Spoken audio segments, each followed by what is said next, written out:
ऐसी निष्ठुर और अन्यायी दुनिया में मैं एक क्षण भी नहीं रहूंगी। यह कहते हुए उसने अपने प्राणों का त्याग कर दिया। एक साधु जो इस षड्यंत्र का प्रत्यक्षदर्शी था, राजकुमार के समक्ष उपस्थित हुआ और उसे समस्त घटना की वास्तविकता से अवगत कराया।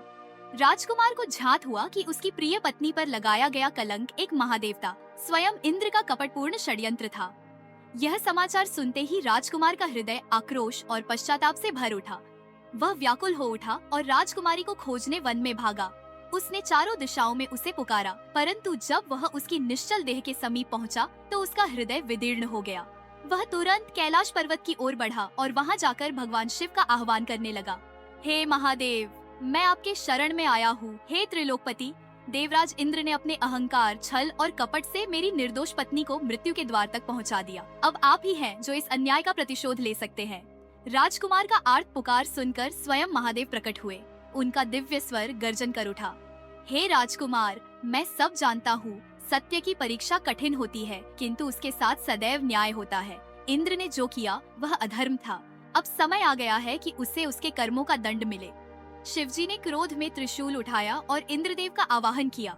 संपूर्ण स्वर्गलोक कांप उठा। इंद्रदेव भयभीत हो उठे। उन्हें झांत था कि अब वे शिव के कोप से नहीं बच सकते। राजकुमार जो पश्चाताप और वेदना में आकुल व्याकुल खड़ा था, हाथ जोड़कर महादेव की ओर देखने लगा। तब भगवान शंकर ने गंभीर स्वर में कहा, हे राजकुमार, तेरी पत्नी को जीवन दान यूं ही प्राप्त नहीं होगा। इसके लिए तुझे एक कठिन परीक्षा से गुजरना होगा।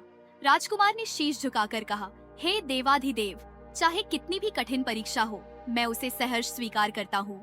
महादेव बोले, इस स्थान से कुछ कोस की दूरी पर एक दिव्य सरोवर स्थित है, जिसे अमृत सरोवर के नाम से जाना जाता है। इस सरोवर का जल स्वयं अमृत के समान है, परंतु यह केवल उन्हीं को प्राप्त होता है जो उसकी परीक्षाओं में सफल होते हैं। इस सरोवर की रक्षा स्वयं ज्ञान और संगीत की देवी माँ सरस्वती करती है।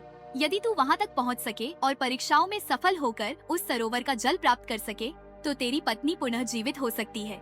किंतु स्मरण रहे, यह कार्य सरल नहीं होगा। राजकुमार ने महादेव को प्रणाम कर अमृत सरोवर की खोज में निकल पड़ा। आगे क्या होगा जानने के लिए बने रहे।